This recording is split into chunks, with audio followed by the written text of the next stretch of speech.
Hello and welcome to DFS Coach Talk. Today is Wednesday, November the 3rd. I am Joe Sarvati, affectionately known as Coach, and I am here to break down a really excellent 11-game main slate right in my wheelhouse. I love these big nights where the NBA has double-digit games. We've got games going on throughout the entire evening, so great stuff. The opportunity to do a little pivoting like we did yesterday to get in and over those cash lines. So exciting stuff. If you're new to the show, we really appreciate you joining in and checking us out. If you have a chance, if you're watching on YouTube, hit that thumbs up and the subscribe button. Give us a little comment or question. That combination really moves us up the algorithm here on YouTube, and it's much appreciated.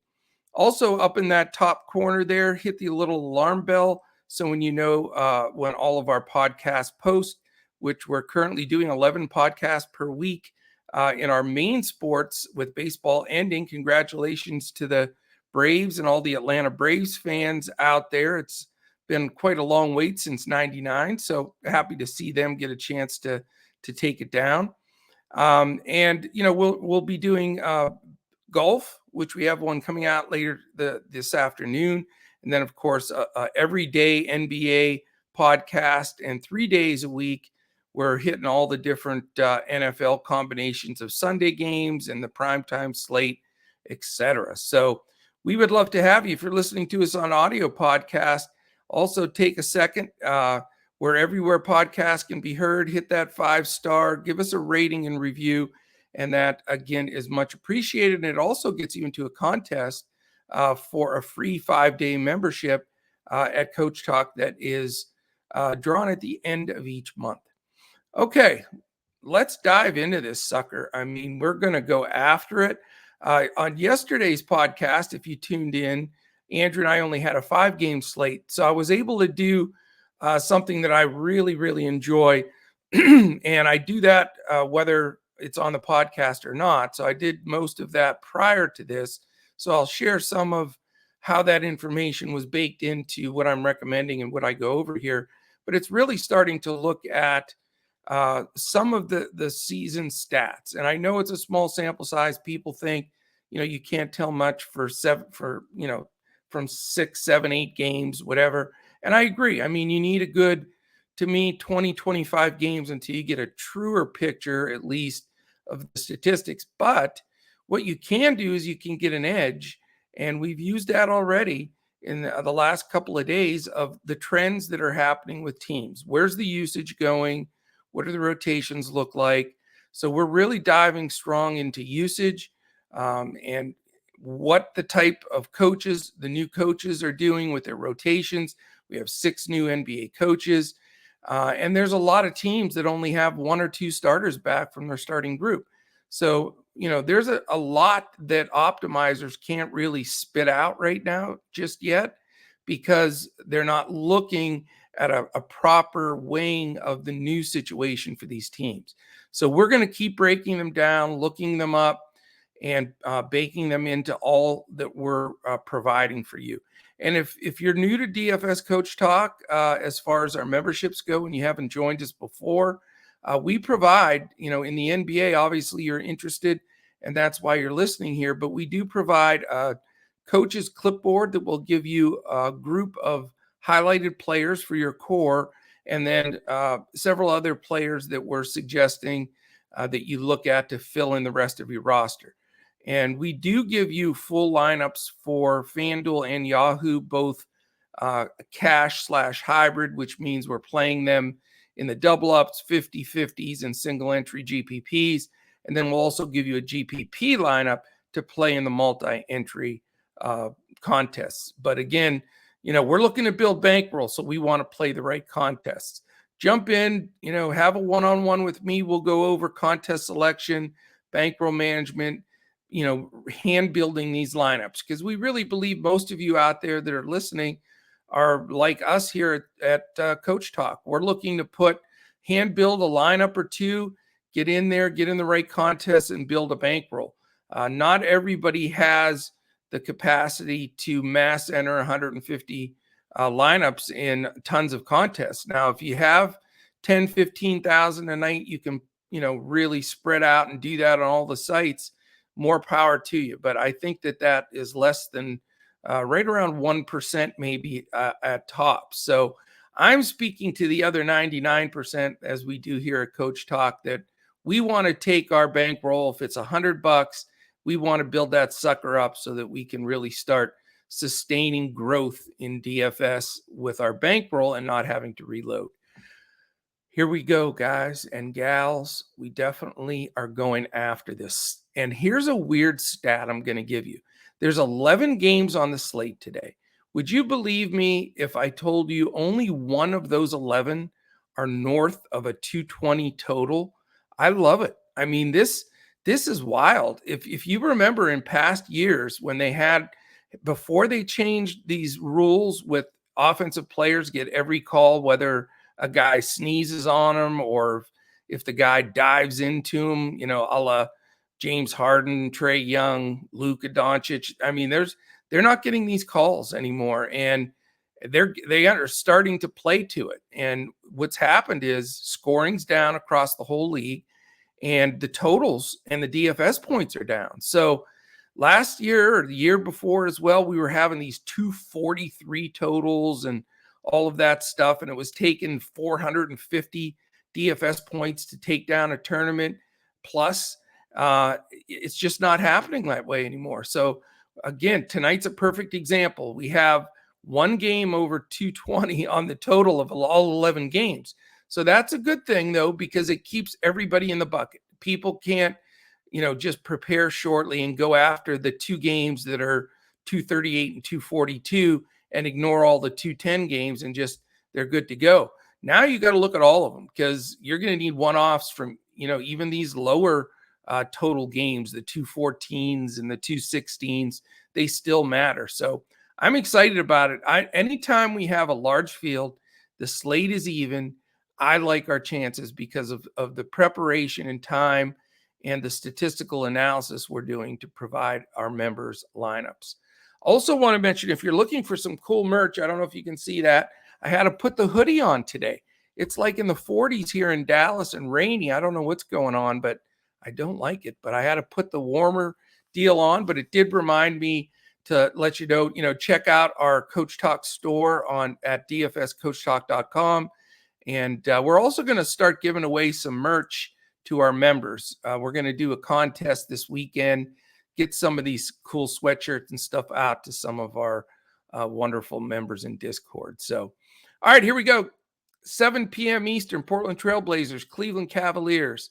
Portland's favored by 4. It's a 220 over-under, second highest on the board, believe it or not, out of 11 games. Implied total for Portland, 112. For Cleveland, 108. So let's look at it from a perspective of records here. Portland's 3-4. Cleveland is 4-4. They played definitely better than they were expected to play. Portland reports no injuries. And again, it's early morning, so we're going to have to follow these injury reports throughout the day. Obviously, news breaks like crazy, so we'll follow that. The two guys out for Cleveland, Kevin Love, who's in protocol for COVID, and Isaac Okoro, who still remains out with an injury. So let's talk a little bit about these lineups and some of the pricing. I'll refer to DraftKings pricing just because of time today, but we definitely break it down in Discord with FanDuel and Yahoo because there's some huge swings in salaries. Damien Lillard has not played up to his potential really and his numbers. He's not getting to that huge 5X number this year. He's one of those guys, that the elite of the elite have definitely taken a step back in DFS points because of the new rules. But, it's Dame Lillard. It's a close spread. He's 9.7, which is extremely painful. But CJ's up to 8.1. Yes, it's a lot cheaper, but I'm going to look at both of these guys and see how my roster construction comes along to see where they can fit. I do like to attack the Cleveland backcourt, as you all know, that you hear me say pretty much every time Cleveland plays. But Garland and Sexton are not good defenders. So Lillard and or McCollum, not both, on a slate like this are in play for me.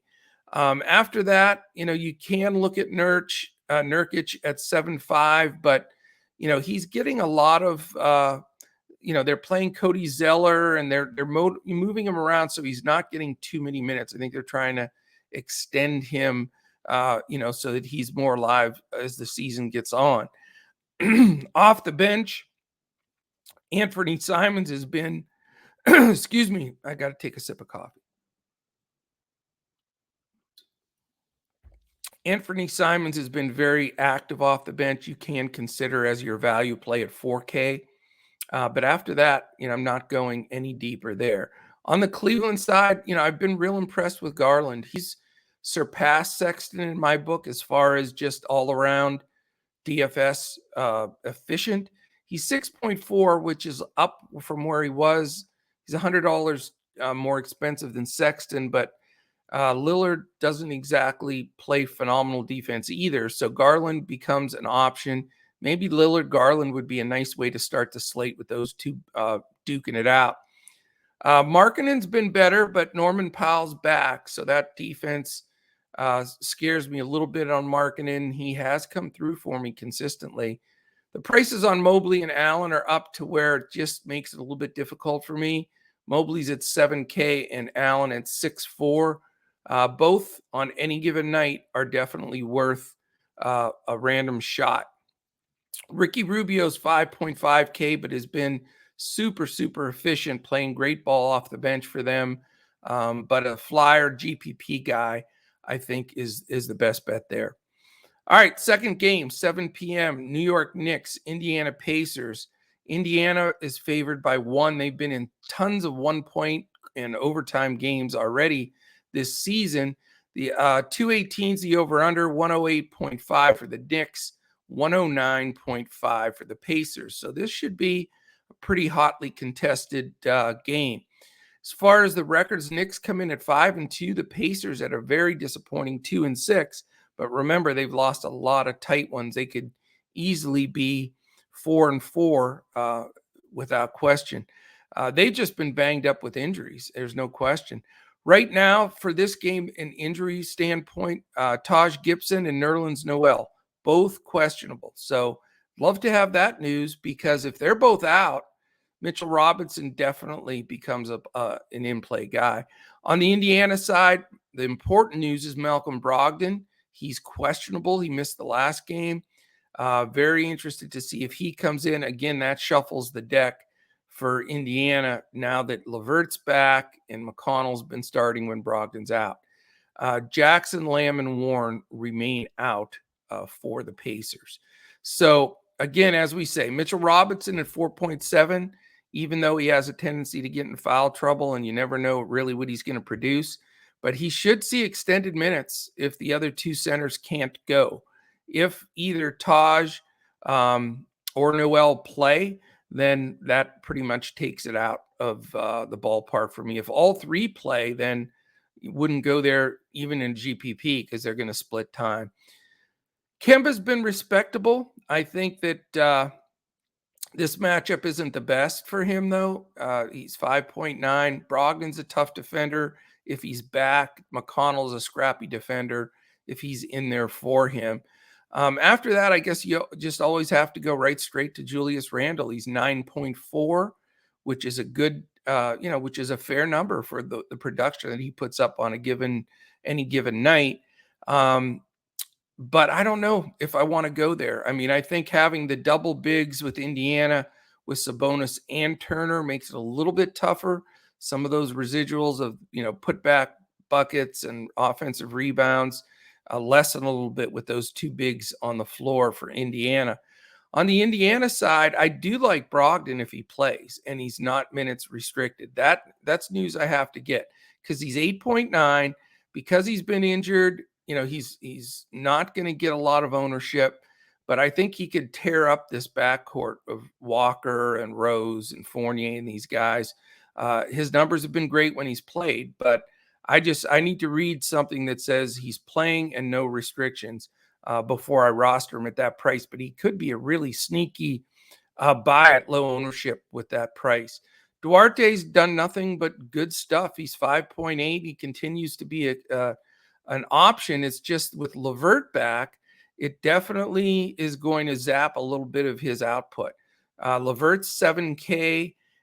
He's so capable and so awesome. He's just not quite there. This is only his third game back, but it's getting close to wanting for me to want to roster him. As far as the bigs go, Sabonis at 10-1, that's awfully high. He's awesome. He can break a slate, but the Knicks play slow grinder type tough defenses, and Sabonis at 10-1, it just makes it a little bit difficult for me to go that high in that spot. Turner's up to 6-1, which now becomes not really great because he is capable of having some duds, but so I'm not really crazy about this game. I think it's going to be a great game. You're going to get big minutes from the main guys, but I just don't like the mixture and the setup. So let's watch some of that news with Brogdon and see where that game goes to. All right, game 3, also 7 p.m. Eastern. It's the Toronto Raptors and the Washington Wizards. Washington's favored by 3.5. It's a 214.5 over-under. Implied for Toronto, 105.5, and Washington, 109. So another interesting game, another hard fought, looks like tough game from both squads. You've got Raptors at 5-3, sneaky that they've won 5 games, and Wizards are 5-2. So both teams playing a little higher than initial expectations, and both teams have also been pounded by injuries. The big news for Toronto is Scotty Barnes is out. So that, changes some things. Pascal Siakam still out and Watanabe still out. For Washington, it's Bertans, Thomas Bryant, Gill, Hashimura, and Winston all out. So they're playing without really 3 key guys in Bertans, Bryant, and Hashimura that have been out. So that definitely affects things in this game. It does give some usage to some guys I'm interested in here. Fred VanVleet is tough. 8.5 is a lot. But again, in a situation against Washington here where they don't have shutdown defenders in the backcourt, I think you can at least consider him. Gary Trent Jr. has gotten the job done for me lately. I really like him or Svi Mykhailiuk. Svi Mykhailiuk has played really well, and he's starting now. He's projected to start in this game as well. He did the last game, with the injury to Scotty Barnes. So Svi's only 3.7. He makes a lot work. I'm going to be really tempted to go there. If not, at 5.1, Trent also. I mean, he's getting the minutes and getting it done. So I'm more than likely going to have one of those 2 guys in a cash build and a GPP build. Also, Anunoby, man, I had him again last time, and he set a career high for points, 36 real points. He's 7.7, so he's still in that mid-tier, and he just keeps kicking it, man. He's so tough. So I'm really interested in him as well. Not interested in the big mess that they have with Achua, Birch, Boucher. They're all getting minutes, not really wanting to go there. Banton has been getting good minutes for them at 3.1. So if you need a value play today, Toronto is a good spot to go with Trent, Mykhailiuk, and Banton, but not, I think Banton's more of a GPP play because of the minutes variation. Dragic can't see the floor, though. It's crazy. Hopefully they trade him. There was rumors he may be going to the Mavs after all, but we'll see. All right. On the Wizards side, it's pretty interesting here. Beal at 9.7, 9.6. I'm sorry. Not really my favorite play. I haven't seen a whole lot of ceiling games for him this year either. He's another one of those studs that have underperformed a bit. He is awesome. He can go off. I get that, but I just don't want to go up to that price in this spot. Dinwiddie at 7.2 is a little more, I like him a little bit more just because, he's in that mid-range pricing, and I think, the matchup's good for him. So I will consider him. After that, really just not wanting to go to anybody else. Montrezl Harrell's tempting. because he does finish the games, but Gafford is still starting now again and splitting minutes. And that hurts because Montrez is up to 6.6. So that makes the decision a little bit more difficult. But yeah, not wanting to go too deep in this game, but I do like the fact that it's going to be a hotly contested one. All right, we go on to another 7 o'clock game. We got tons of games right at lock at 7 p.m. Eastern, which is going to make it pretty cool. You got to have these lineups ready. And if Andrew's listening, I'm working on that coach's clipboard right now at 8 a.m. So I'm going to have that sucker ready. It's last couple of days ago, I had the clipboard all set to go, all nice. And then all of a sudden, kaboom, Tobias Harris out on. I was like 10 things that happened in the last 20 minutes, and it took my clipboard and just eviscerated it. But I'm getting that sucker ready today for our DraftKings, for our members. All right, Boston Celtics, speaking of Andrew Hansen, against the Orlando Magic. It is Boston by 7, and I'll tell you what, we're a little worrisome here in Boston. You see Marcus Smart, he was smarting off, if you will, pun intended there, talking trash about he doesn't want to be there if he has to stand in the corner, and, the 2 stars there. And of course, he's, talking about the main 2 studs for Boston in Brown and Tatum, that they're not passing the ball and they're just, chucking shots. So there's definitely some unrest there. Usually teams try to keep that in the locker room, but we'll see how it affects these players. A lot of times, you think, okay, that's going to cause controversy, but sometimes it bonds teams together. They get pissed off about it and say, hey, let's get this going. So we'll see how that works out. It's a 214.5 over under. The one implied for Boston, 110.75, 103.75 for Orlando. So I'm really interested to see how this game plays out. As far as injuries, none listed for Boston, so they can't blame that they're banged up for their record. They're 2-5, which is not what was expected. Orlando's 2-6. We sort of knew that was coming because they're so young. Lots of injuries, too, for Orlando. Gary Harris, questionable. Guys that are out still, Michael Carter-Williams, Fultz, Isaac, and more. So let's take a look at this rotation. Where can we go here in this game? You can always, pretty much starts and ends with like Marcus Smart says, the 2 guys that take all the shots and have the ball in their hands the whole time. And that's Jaylen Brown at 8-7 and Jason Tatum at 9-9. So they're expensive. Can't really afford to play both. I think one or the other are certainly in play here, and they both can smash a number. So wouldn't mind having one of the Boston studs. I think they'll rise up a little bit after Smart's comments too.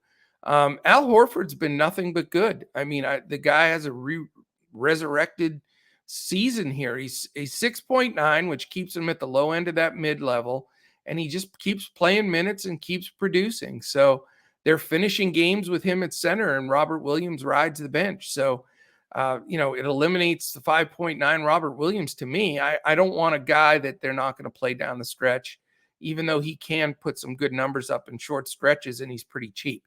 I'm not saying I'm going to go with Al Horford here, but he might make my clipboard as an alternate because he's certainly playing to that level.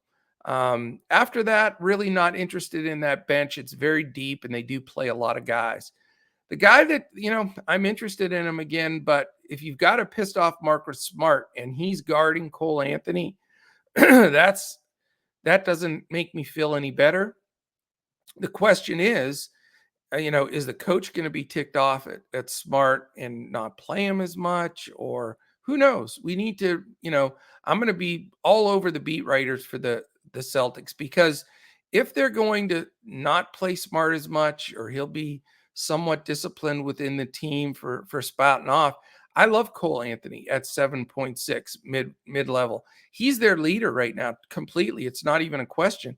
He is the man. He's getting it done. He's scoring, he's passing, he's defending, and he really deserves that mid-level price.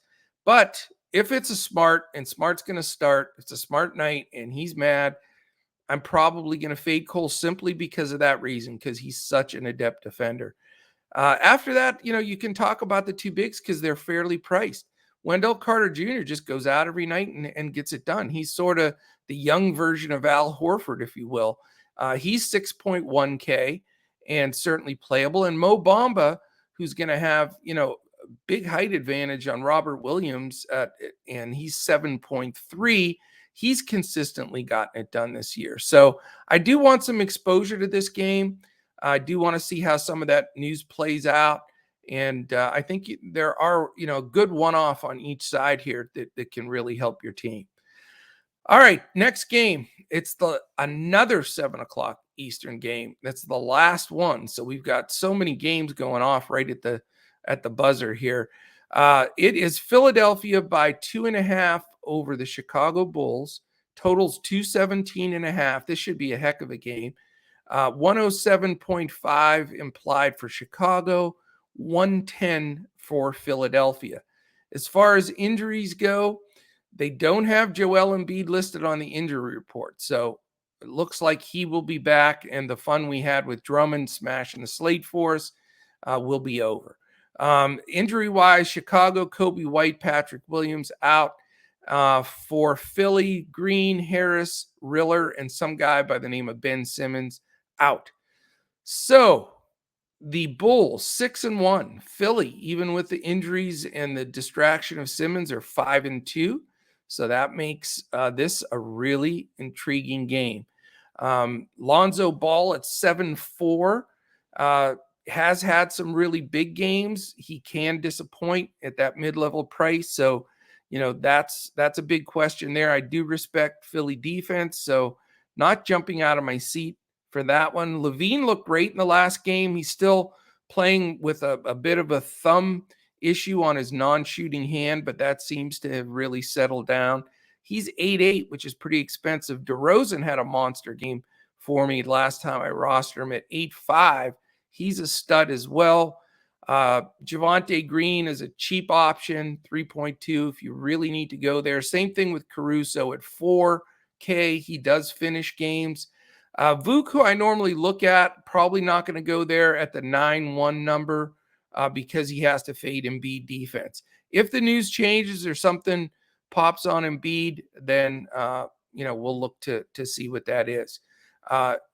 That takes me to Embiid, and I'm going to say he, right now, with no restrictions, if he's playing, he's my favorite buy up on the slate. He is expensive at 10-3. He rested the last game. Vuk's not a good defender, and they are going to get him the ball, as they normally do. So I like that pay up. I like this matchup for him. I think he'll have a really good game. After that, you've got a couple of options here. I've soured on Maxey because he's somewhat of a timeshare with Milton now, so I don't want to dive there. Curry, scares me a bit. Korkmaz is a nice play. He's a pretty safe play. He's 4.3, so you can get a lot of value out of him. But, again, not a guy you really can expect to break the slate for you, but a good fill-in guy that might make your roster work price-wise. Georges Niang is probably going to be a trap play for a lot of people. I know he had an outstanding game the last game, but remember, Embiid did not play. Even if Niang starts or comes off the bench, that's the question of, can you go there? Is he going to replace Tobias Harris? Yes, as far as more than likely with a lot of minutes, but I'm not going to go there. It just reeks of a trap to me. I think that a lot of those points he had the last game just were because, Embiid wasn't in there. So I'm not going to fall into that one, but I understand at 3.8 if some people are interested. All right, we've got 6 games to go. So we are almost, or sort of like halfway through, almost. 7:30 game, Atlanta Hawks, Brooklyn Nets. Brooklyn by 5, 218 over under. Implied total for Atlanta, 106.5. For the Nets, 111.5. We've got this is a fun game too. And I can't believe it's only a 218 over under, and it's Atlanta and Brooklyn. This is a game that would have been 240 last year. So Man, things have really changed in the league with the over-unders. Vegas must be getting just crushed on the unders that they have smashed these lines the way they have. Hard to believe. As far as records go, Atlanta's 4-3 and Nets are 4-3. So, good solid matchup. Injury-wise, you've got probable for Bogdanovich and Trae Young for Atlanta, so I'm counting them in. The big question is John Collins. He's questionable. That's important news we need to follow. Okongwu, the backup center, is out. And for Brooklyn, Claxton is out. And another guy that we all know and love, Kyrie Irving, out. All right. How is this game going to play out? I think that you've got a chance to get sneaky here a little bit. I think that, first of all, I would play the over in this game if you're playing in Vegas. If you can get that sub 220 number, I know that the trends are what they are, but these two teams score, and they're not always adept on defense. So you got some explosive scores here. When you're talking about a game that has Trae Young and James Harden and Kevin Durant, there's going to get some points up there. So this is going to be one of the key games for me. I really believe Trae's going to play, but he'll probably get Bruce Brown defense. So that's a little bit scary. After that, I want that Collins news, though. That's really key because if he sits, then you can look a little bit at Danilo Gallinari at 3.5 as super value. You can look at Cam Reddish at 4.4. He'll get some additional minutes. Even Gorgie Jang at 3.1 in a GPP becomes more in play because Capella's at 7.1 is also a guy that you have to consider because I'd start there as far as those bigs in that rotation. Let's say Collins is out. Capella becomes a strong play for me at center at 7.1. I think he can get a ton of rebounds and blocks. He hasn't had that massive 20 rebound game that he's capable of, but I think he can get mid-teens and up in rebounds this game if Collins sits. So I need that news. After that, again, if he sits, Cam Reddish at 4.4 becomes a little bit more interesting because he'll get a little more run at that spot, and he'll still be backing up DeAndre Hunter as well. Hunter, I'm just south on right now. He's 4K. He did score more last game, but he's not getting up getting those periphery stats like he used to. So I need to just see a little bit more of him before I jam him in at that value price. But man, if you'd have told me I could get Hunter at 4K, before the season started, I would have plugged him in, say I'll take him every game. But the consistency's not there, and Reddish, is getting in there and finishing some games as well. So, I will look at Trae slightly, but I do like the Capella play. I think, you can look at some of their bench guys and Reddish and Gallinari, depending on that Collins news. On the Brooklyn side, I think you have to have either Harden or Durant. I mean, I feel more strongly about having one of those two than having either LeBron or AD at this point. I mean, these are the biggest two guys on any one team, in my opinion. And if it's a game where I think they can exploit the defense in some areas, which I do in this game, I just think you have to have exposure. Now, you can't spend 10-2 on Harden and 10-8 on Durant. I mean, it's not wise. And for any type of cash build, it just doesn't make sense. So the decision has to be made. Which direction do you want to go here? And I think they're both great plays. And I'm totally torn. So I'm not trying to put this off, but I can tell you this. I'm 100% either going to have Harden or Durant and probably have to fade the other one. Now, I will play whichever one I decide on playing in my cash hybrid games. More than likely, I'll play the other one in a GPP. So please join us, at dfscoachtalk.com, jump in our Discord, and I'm going to work this out. Look at all of the basketballreference.com combinations with guys on and off the floor and just try to find that small little element that's going to push me one way or the other, because I think these two guys are dead even. I really do, but I do want exposure to both of them one way or the other. The other guys, I'm just not going to go there. I've been messing with the Brown, Harris, Griffin, Aldridge, Mills. All those guys are okay, but none of them are slate breakers to me. It's still going to fall in Harden and Durant's lap. So I'm going to have exposure to this game, probably spend a good chunk of salary in it, and probably not by chasing the value plays on Brooklyn, looking more at the main guys. All right.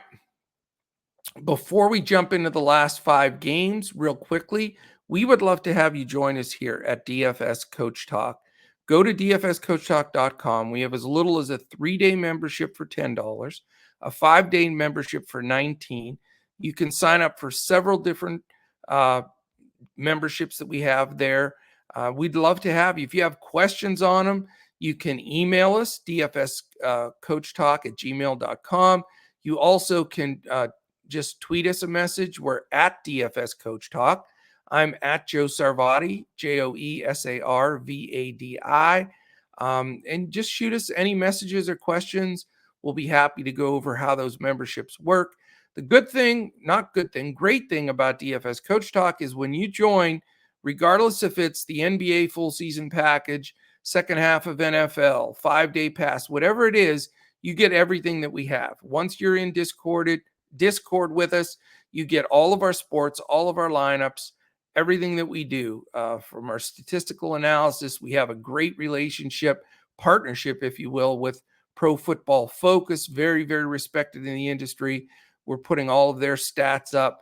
We've got a lot of Fantasy Labs, NBA stuff being posted. So it's the place to be to look at all of that information. We're also doing all the work for you, following Fantasy Labs and all the different sites that put out information and lineups for the NBA so that we stay on top of those rotations, because we get it. A lot of people are working. They're busy. They don't have time to look through everything. We do that, especially it's especially important in nights like this where there's 11 game slate. So let us do the legwork for us. Let us build this stuff, and let's get you on the winning side so that you can do what our members do here: sustainable, consistent growth in their bankroll in DFS. And that's what we're all about.